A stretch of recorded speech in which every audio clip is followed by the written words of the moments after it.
So, when you hear the name Rabindranath Tagore, what comes to mind? Poetry, right? Maybe India's national anthem? Well, it turns out the man who won the Nobel Prize was so much more complex, and honestly, often way more controversial than we remember. So let's get into it and really unpack the legacy of this global icon. And you know, it wasn't just literary critics saying this. We're talking about Albert Einstein. Albert Einstein himself saw Tagore's work as this vital bridge between two worlds. I mean, that one quote alone tells you everything you need to know about the kind of intellectual and cultural weight Tagore carried on the global stage. It's huge. Okay, so that really brings us to the core question here, doesn't it? Was he the poet, the patriot, the philosopher, or maybe even a critic? I mean, who was the real Rabindranath Tagore? Because as we're about to find out, the version of him we usually get in textbooks, that's just one tiny piece of a much bigger, way more fascinating puzzle. All right, let's kick things off with his relationship to India's freedom struggle. Why? Because it was complicated. This is where you really see the patriot, but also the sharp-eyed critic, all in one. And look, let's be clear, Tagore was absolutely a patriot. He was deeply committed to India. But, and this is a big but, for him, patriotism didn't mean you just blindly agreed with everything.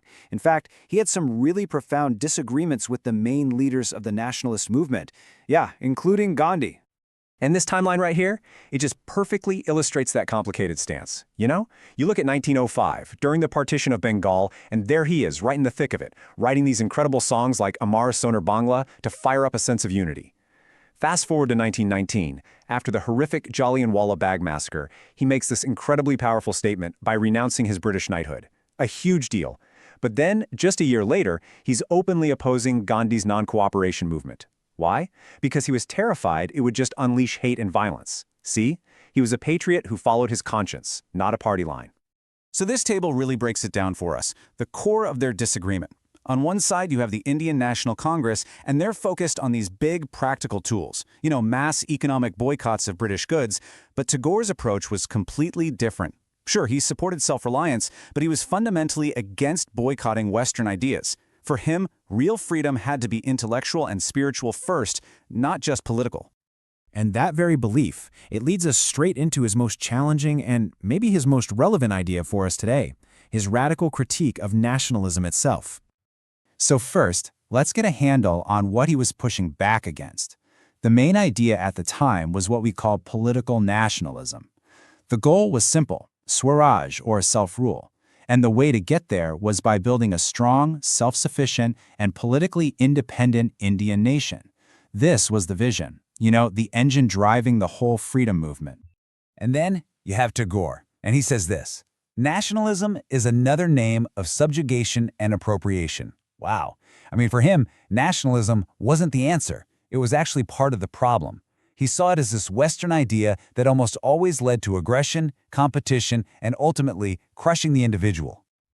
So if he's against nationalism, what's he for? Well, he called it internationalism. Now, this wasn't about erasing different cultures or anything like that. It was about putting humanity first. He argued against that kind of chest-thumping, false national pride. Instead, he pushed for a universal brotherhood, what he poetically called a federation of man. And here's the kicker. He saw imperialism not as the opposite of nationalism, but as its final, most aggressive form. A pretty radical idea for his time. Now, these are some huge, powerful ideas, right? But Tagore didn't just write essays about them. He went out and built them, literally. And he did it through his revolutionary approach to education. Yeah, he had a pretty scathing view of the British-style education system. He basically called schools prisons, or even better, robot-producing factories that just killed the child's natural curiosity with boring memorization and super strict discipline. He was convinced India needed something completely different. And so he built it. It started in 1901 with Shantiniketan, a school where kids learned out in nature, not just cooped up in a classroom. Then, in 1921, he founded Viswa Bharati, a university that was specifically designed to be a meeting place for Eastern and Western cultures. And he didn't stop there. With Sriniketan, he focused on rural development, empowering villagers with real, practical skills in handicrafts and craftsmanship. And the goals of this whole new education system, they were a perfect reflection of his philosophy. This wasn't about cramming for exams. No, it was about self-realization, about sparking creativity, about fostering a deep love for all of humanity. He was trying to create global citizens, not just obedient subjects of an empire. Okay, so finally, how did he get all of these complex, radical ideas out into the world? The answer is through his art, his literature, his music. These weren't just side projects. They were the very soul of his entire mission.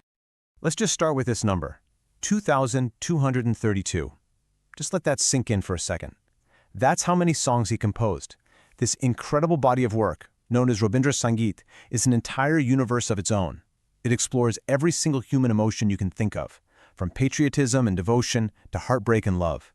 And honestly, his contribution was just monumental, no matter what genre you look at. In poetry, you've got Gitanjali, which won him the Nobel Prize. In his novels like Gora or The Home in the World, he's wrestling with the very same ideas of nationalism and identity we've been talking about. He's basically considered the father of the Bengali short story. And, oh yeah, he also wrote the national anthems for 2 different countries, India and Bangladesh. Just incredible. And this right here is maybe the most important takeaway of all. His art was never just art for art's sake. His poems, his stories, his songs, they were the delivery system. They were the main way he explored humanism, criticized narrow-mindedness, and shared his vision of a world united by something much deeper than lines on a map. Which, of course, leaves us with one last and pretty urgent question. In our own world, a world that is still so tangled up in conflict and rising nationalism, what can we learn from a man who, over 100 years ago, dared to imagine a federation of man? You know, his ideas were challenging back then, and honestly, today, they feel more necessary than ever.